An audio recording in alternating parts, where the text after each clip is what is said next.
অসৎ কাজ থেকে যদি বারণ না করো, তুমি নেক কাজ করে বড় ওলি হয়ে যাইতে পারো। কিন্তু তোমার চোখের সামনে দুনিয়ায় আল্লাহ পাকের বান্দাগুলো জাহান্নামী হয়ে যাবে। গুনার কাজ করতে করতে নিজেদেরকে গুনার মধ্যে ধ্বংস করে দিবে। তুমি যদি খাঁটি মুমিন হয়ে থাকো, তাহলে তুমি মুসলমান চুপ করে থাকতে পারবা না। তোমার সাথীকে গুনার কাজ থেকে তুমি ফিরায় আনিবা। গুনার কাজ দেখলে চুপ করে থাকা যাবে না। দাওয়াত তাবলীগের মেহনত করতে হবে, আবার অন্যায় কাজ থেকে মানুষকে বারণ করতে হবে। মুসলমান ভাইয়েরা আমার, লোকমান হাকিম নিজের সন্তানকে নসিহত করতেছেন, ওয়ামুর বিল মারুফি ওয়ানহা আনিল মুনকার, সৎ কাজের আদেশ দাও, অসৎ কাজ থেকে মানুষকে বারণ করো। মুসলমান ভাইয়েরা আমার, সৎ কাজের আদেশ, খারাপ কাজে নিষেধ করতে গেলে কিছু বাধা আসতে পারে। ভালো কথা বললে জঙ্গি বলবে, ভালো কথা বললে অনেক সময় মোল্লা বলবে, অনেক সময় কটু কথা বলবে, অনেক সময় রক্ত জড়ানো লাগতে পারে। কারণ আমার নবীজি মানুষকে ভালো পথে ডাকছেন, মানুষকে শিরক থেকে মুক্ত করার জন্য আহ্বান করেছেন। তায়েফের ময়দানে 1 মাস পর্যন্ত আল্লাহ নবী, বিশ্ব নবী কাফেরদেরকে মুসলমানদেরকে একত্র করার জন্য, ইসলামের ছায়াতলে আনার জন্য কাফেরদের মধ্যে একটা দাওয়াতি কাজ করেছেন। দীর্ঘ 1 মাস পর্যন্ত কালিমার দাওয়াত দেওয়ার পরেও একটা মুসলমান বিশ্ব নবীজির ডাকে সাড়া দেয় নাই। উল্টা নবীজিকে পাথরের আঘাত দ্বারা রক্তাক্ত করেছে, মাথার রক্ত পা পর্যন্ত গড়ে পড়েছে। তারপরও সৎ কাজের আদেশ থেকে পিছা হয় নাই। রাসূলুল্লাহ সাল্লাল্লাহু আলাইহি ওয়াসাল্লাম মানুষকে শিখাইয়া দিয়েছেন, যদি নেক কাজের দিকে কাজ করো, মানুষকে হক কথা বলো, মানুষকে শিরকের মতো গুনার কাজ থেকে বাঁচাইতে যাও, মানুষকে আমর বিল মারুফ করতে যাও, মানুষকে গুনার কাজ থেকে বাঁচাইতে যাও, অনেক সময় তোমাকে মারও খাওয়া লাগতে পারে, অনেক সময় জঙ্গিও বলবে, অনেক সময় তোমাকে বিভিন্ন ধরনের খোঁটাও দেবে, অনেক সময় জেলও খাটা লাগতে পারে, অনেক সময় অন্যায়ভাবে মানুষের বিভিন্ন ধরনের ষড়যন্ত্রের শিকার হওয়া লাগতে পারে। এজন্য লোকমান হাকিম বলতেছেন, ওয়াসবির আলা মা আসাবাক, ও সন্তান, তুমি যদি হক কাজ করতে যাও, ভালো কাজ করতে যাও, ওয়াসবির, ধৈর্য ধারণ করো, মা আলা মা আসাবাক, যে ধরনের অন্যায় অবিচার তোমার উপরে করবে, যে ধরনের জুলুম তোমার উপরে আসবে, যে ধরনের অন্যায়ভাবে তোমাকে ষড়যন্ত্র করে ফাঁসানোর চেষ্টা করা হবে, ও সন্তান ওয়াসবির, ওই সময় ধৈর্য ধারণ করবা। যদি ধৈর্য ধারণ না করতে পারো, তাহলে আবার বিপদ ঘনীভূত হয়ে যাবে। এজন্য ধৈর্য ধারণ করতে হবে। ইন্না যালিকা মিন আজমিল উমুর। মুসলমান ভাইয়েরা আমার, লোকমান হাকিম জানেন সৎ কাজ করতে গেলে সন্তান বড় বাধার মুখোমুখি হবে।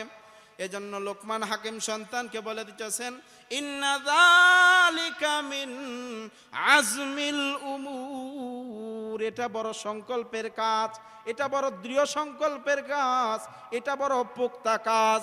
এজন্য দিলকে শক্ত রাখতে হবে।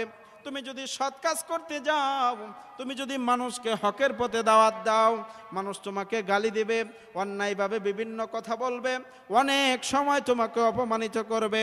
এজন্য সন্তান, তোমাকে এই সমস্ত ব্যাপারে ধৈর্য ধারণ করতে হবে, কারণ এটা বড় দৃঢ় সংকল্পের কাজ। এজন্য মুসলমান ভাইয়েরা আমার, সন্তানকে নসিহত করার প্রয়োজন। আজকে তো জামানার মধ্যে নসিহত নাই, নসিহত নাই। বাবা নিজের সন্তানকে নিয়ে মাজারে যায়, বাবা সন্তানকে নিয়ে টেলিভিশন দেখে, বড় বড় বালক বালিকা সন্তানগুলোকে সামনে নিয়ে এমন এমন চ্যানেল দেখে, ওইগুলো দেখে আর হাসে। গরিবের ছেলে বড় লোকের মেয়ে না ভাইগা গেছে, এটা দেখে আর হাসে। সন্তানকে শিক্ষা দেয়, নামাজ তো শিক্ষা দেয় না, উল্টা সন্তানকে শিক্ষা দেয়, বাবা পারলে তুইও একটা বাগায় নিয়ে আসিস, ঠিক কিনা বলেন? মুসলমান ভাইয়েরা আমার, এক জামানায় শুনতাম মহিলারা কোরআন তেলাওয়াত করত, মহিলারা হুজুরের কাছে দোয়া চাইতো। আজকে হুজুর আমার কোরআন খতম হয়েছে, আজকে সারা বছরেও একটা ঘটনাও শুনি না কোনো মহিলা কোরআন খতম করে আইসা বলে হুজুর কোরআন খতম হয়েছে। উল্টা আজকে আমাদের মা বোনদের দিকে তাকাইলে দেখা যায় মা বোনরা কোরআন শরীফ পড়বে তো দূরের কথা, বড় দুঃখের ব্যাপার। মুসলমান ভাইরে আমার, কলিজা ফেটে যায়। উল্টা মা বোন ফোন দিয়া বলে হুজুর ঘরে একটা কোরআন শরীফ আছে, এটা নিয়ে যায়েন। কেন রে মা, কেন নিয়ে যাব? হুজুর কোরআন শরীফ পড়ার সময় হয় না, উল্টা ঘরের ভিতরে টেলিভিশন দেখি, কোরআন শরীফটা এমনি পড়ে থাকে, এজন্য কোরআন শরীফটা মসজিদে নিয়ে যান, বাড়িতে পড়ার মানুষ নাই। বলেন নাউজুবিল্লাহ। মুসলমান ভাইয়েরা আমার, মা বোনেরা টেলিভিশনের শিডিউলগুলো মনে রাখে, টেলিভিশনে কখন কি হতেছে এগুলোর খবর রাখে। 7:30টায় কোনটা হবে, 8টায় কোনটা হবে, 9টায় কোনটা হবে, 10টায় কোনটা হবে, রাত 11টা 12টা পর্যন্ত টেলিভিশনের শিডিউলের খবর রাখে। কিন্তু আজকের মা বোনেরা, আজকে তারা কোরআন শরীফ পড়ে ঘুমাইতে যায় না, ঠিক কিনা বলেন? মুসলমান ভাইয়েরা আমার, যার কারণে দেখা যায় তথ্য প্রযুক্তির এত উন্নতি হয়েছে, মানুষের মধ্যে সচ্ছলতা এসেছে, কিন্তু মা বোনদের পেট থেকে আব্দুল কাদের জিলানী হয় না। মুসলমান ভাইয়েরা আমার, বাইজিদ বুস্তামির মতো ওলি পাওয়া যায় না। যে মা ঘুমাইতে যায় টেলিভিশন শুই না, টেলিভিশন দেখা, সেই মায়ের পেটের ভিতরে বাইজিদ বুস্তামির মতো ওলি আশা করা যায় না। এজন্য মুসলমান ভাইয়েরা আমার, গার্মেন্টস শ্রমিক ভাই যারা আছেন, ঘরের ভিতর থেকে টেলিভিশনটা বের করতে হবে। টেলিভিশন যদি না বাইর করেন, আপনার বিবি টেলিভিশন দেখতে দেখতে রাত কাটাবে।